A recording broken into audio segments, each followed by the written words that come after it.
So, yang and yin go together. But, through not seeing this, the whole of our life is, as I said, geared to the thought that we might be able to make the yang side win. And so, in every sort of human enterprise, we are trying to have white without black. And this connects with what I was trying to get across this afternoon. When you talk about improving the world, you are meaning presumably that you want it more white than black, or whichever one you call the good one. Maybe you think the black is the good. That's all right, it makes the slightest difference. You know, which side are you going to take in the game of chess, the black or the white? Doesn't make much difference, except white gets first move.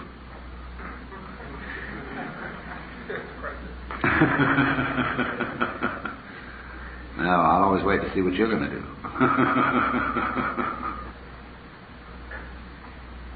We think, could we get rid of the other one?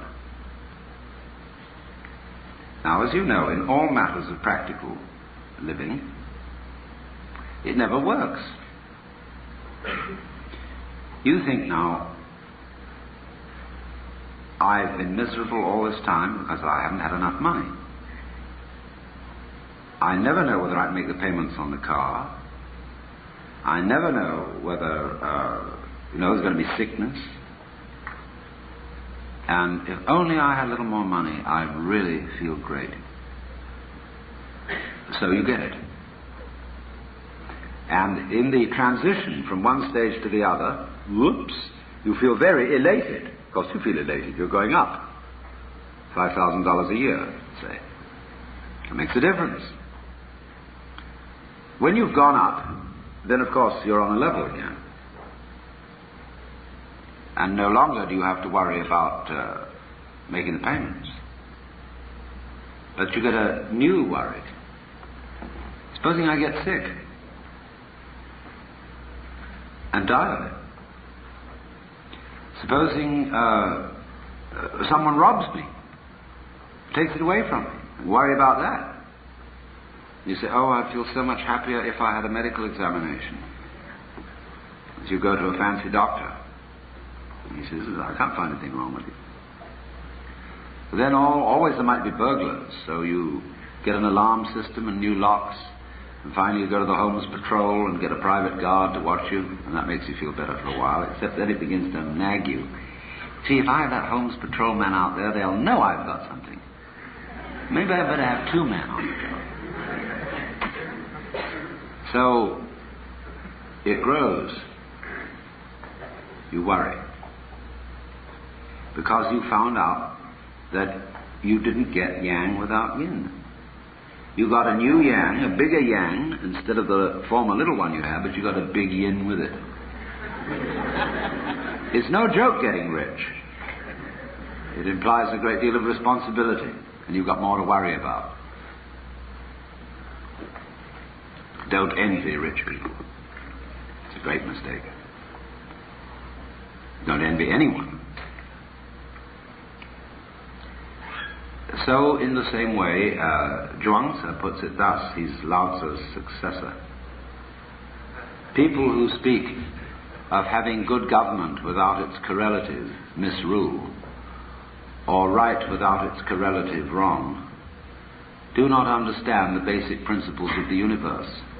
One might just as well speak of having yang without yin, and such people must be either knaves or fools. Of course, how will we know we were wise unless there were knaves and fools?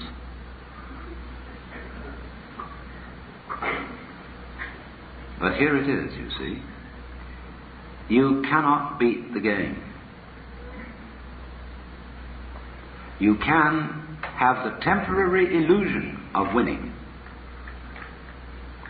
but by compensation you will ever so often have the temporary illusion of losing. When you go down a step, from yang to yin, you'll feel, I've lost something. When you go up a step from yin to yang, you'll feel I've gained something. How would you know gain without loss? How could you have the sensation of more and less in relation to the sensation less?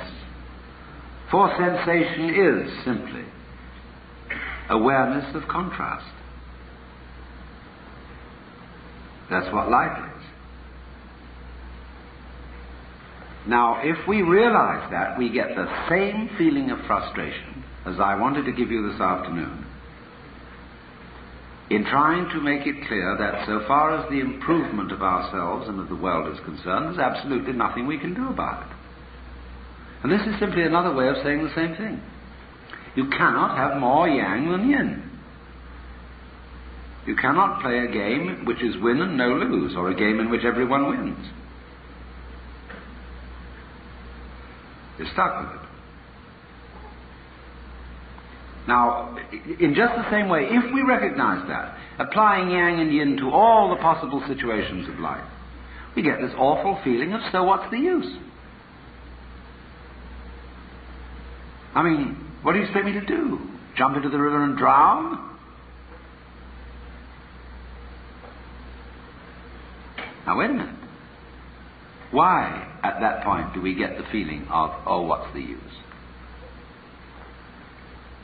Simply because we've found that our favorite game won't work.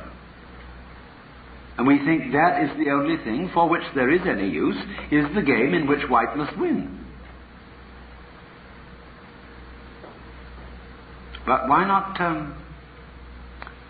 change them around? Isn't that a good game? Because you go whine, whine, whine, whine, whine, whine, whine, whine, like this.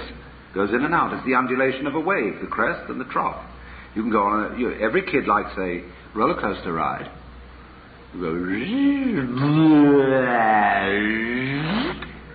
it's great.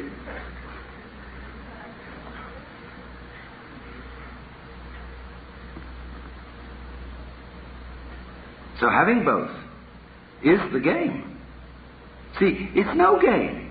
What we think is the game isn't a game at all. To win all the time. Win, win, win. That's no game. Because the game is always the hide and seek. Now you see it, now you don't. The game is the story in which the villain might win.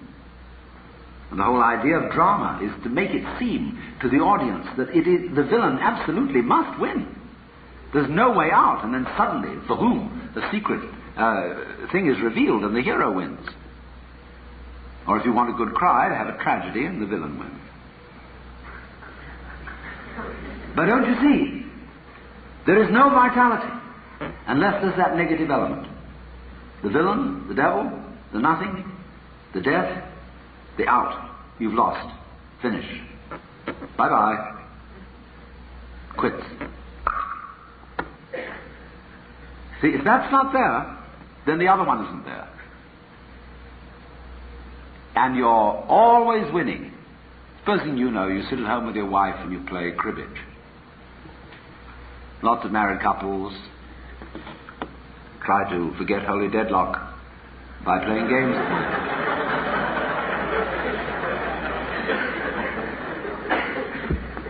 And if one partner, be it wife or husband, always wins at cribbage, the game ceases to be of interest. Because every good player likes a sprightly opponent who sometimes wins. Wins just a little bit less than me, mind you, but wins a great deal of the time. Yes, it's okay. Just a little bit. No. So, if you don't have the unknown space, death, darkness, negative, you don't have the light. So the art of life consists rather in something else than trying to make white win. You needn't sit down and weep because somebody tells you you can't make white win all the time, forever and always, so that black doesn't exist. Because black by its very nature is darkness and it doesn't exist. You're trying to make it not exist. It's irrelevant. The very fact that it doesn't exist is its power. Non-existence is the necessary condition for existence. Just like you have to have a front before you can have a back. Or a back before you can have a front. They come into being together. So do existence and non-existence. So what are you afraid of? In trying to get rid of nothing, which is already gotten rid of.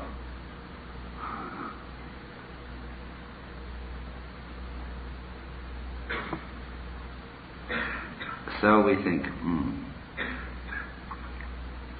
But surely this is rather monotonous. It goes up and down, up and down, up and down, seesaw, life, death, life, death, life, death, or birth, death, birth, death, birth, death. Isn't there some way of, must we play this game? It's like the game of one-upmanship I showed you earlier this afternoon. You can't get out of it. They're always playing it. And if you say, I won't play, it means I've got a more interesting game than yours. Which is just the same game all over again. Would there be a way somehow to transcend black and white? So we've got black and we've got white. That makes it even. But isn't there something else? Couldn't there be a tertium quid? A new possibility? So that we could have a 3 basis instead of a 2 basis? And somebody comes up and says, all right, you're black and white, A and B, you constitute the 2 ends of the base of a triangle, and I'm the apex. How about that? We'll say, that's odd. Of course it's odd, because the first 2 were even. When something happens, that's 1, and that's odd. See, it's odd that anything should have happened. Very odd, it's queer. Would it have been easier for there to be nothing? But then something happened. So then they said, that's odd. Then they recognized there was something and nothing, and then they said, all right, that's right, we're even. So the third fellow comes along and says, now, what about it? And they say, you're odd. Oh, wait a minute. You stand over against us. So that makes 2. We're even, and you're odd. All right, so that makes 2 out of 3. 3 equals 2. Because we're together, we 2. We recognize that we're black and white. You can't have one without the other, so we're together. And you say you want to be different, okay? That makes black and white different from whatever you say you are, so we got the new yang and yin. You can't get out of it. Make 4, and it's the same all over again. Make 5, it's the same all over again. This was how Leibniz reasoned, an arithmetic that could represent any number using merely 0 and 1.